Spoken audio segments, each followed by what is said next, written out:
depths of dark forests.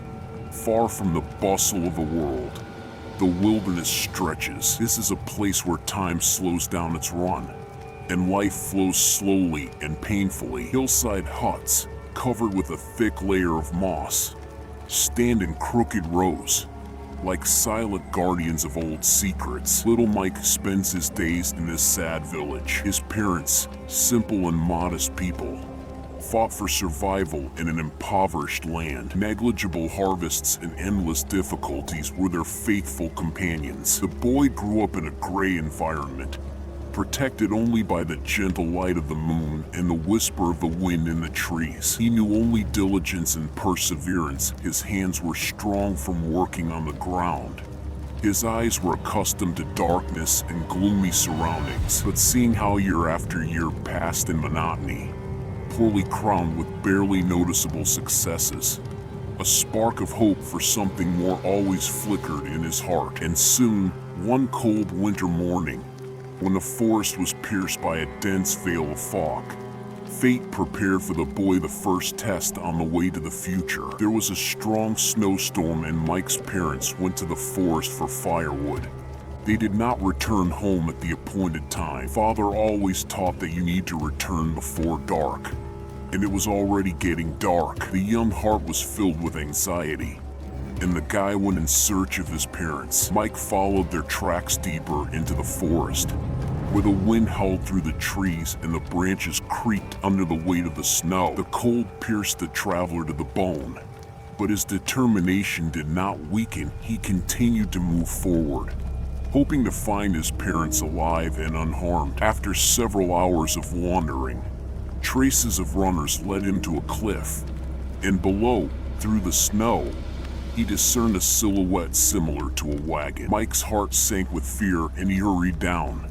It's impossible for a father to make such a mistake. Forgetting about fatigue, the guy started down the slope in a whirlwind, raising splashes of sparkling snow. One careless step and he is already flying head over heels to the place of the accident. Convinced that a warm sheepskin coat had saved him from damage, Mike dusted himself off and looked around. Among the snow-covered trees lay the wreckage of a broken sled. Coming closer, the guy made out a lot of animal tracks and a bloody trail leading further deep into the forest. Hearing the many-voiced wolf howl, he realized that his parents would not return. The landscape outside the window was gloomy and hibernating. The trees leaned under the weight of the snow, their branches frosted over as if frozen in time. White drifts, high and impassable, formed walls around the road, creating a sense of solitude and isolation. The guy looked into the distance,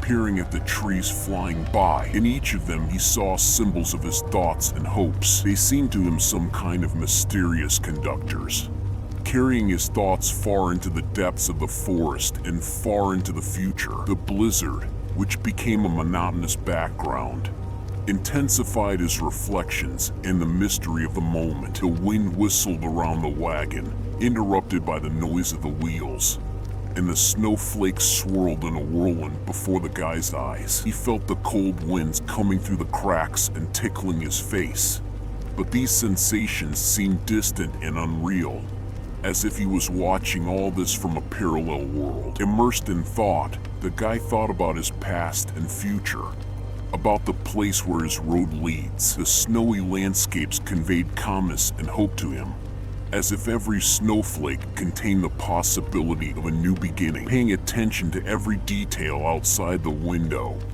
Michael thoughtfully contemplated the destructive power and at the same time the magic of winter nature. Hope revived in the soul again, and the sister looked at the brightened young man with a smile, accompanying him on the way to a new life. Soon they entered the city, where the snow-covered streets were full of lanterns and the hum of people. Snow-covered houses flew past the window like snapshots of city life in a winter dream. Mike, getting out of the carriage, was petrified with amazement and bewilderment.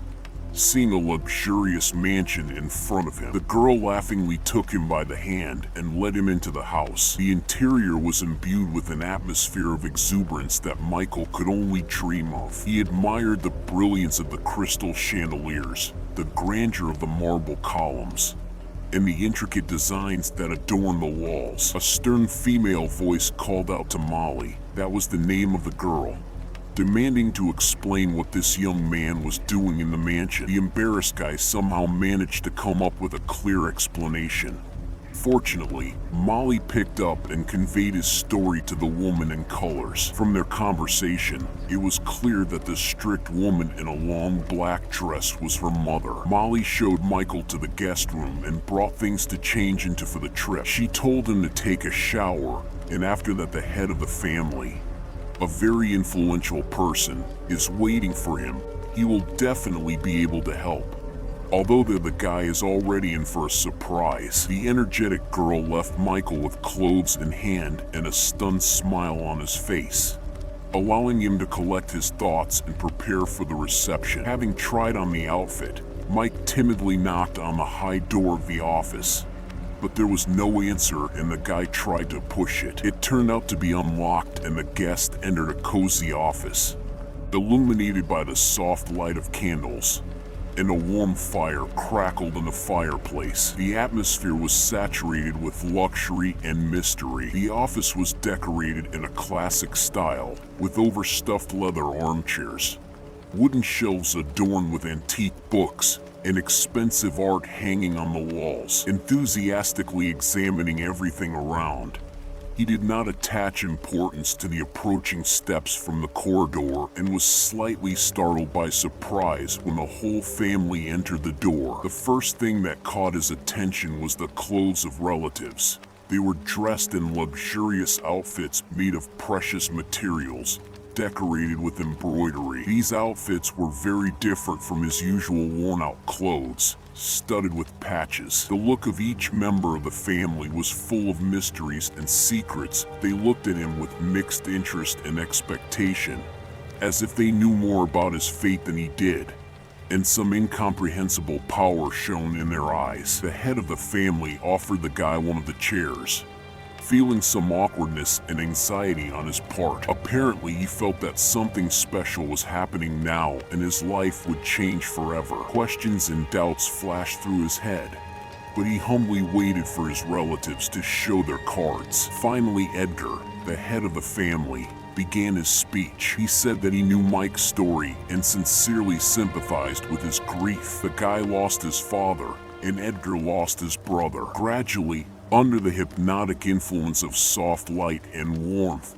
she devoted herself to the guy and her secrets and the history of the mansion. It turned out that they belonged to an ancient pagan community with supernatural powers and dark knowledge of ancient rituals that allowed them to attract wealth, prosperity, and strength. They told how this knowledge is passed from generation to generation, granting them prosperity. Mike sat on an easy chair, his heart beating faster with mixed emotions, anticipation, and at the same time danger. Shocked by this discovery, he wondered why his relatives never helped his parents, who lived in poverty and need. Unable to find an answer to the questions, the relatives invited Mike to join the community and learn how to use their secret knowledge. They saw potential in him and believed that he could become part of their family. For Mike, this was a tempting offer, and he was already beginning to think of never-before-seen wealth and abundance,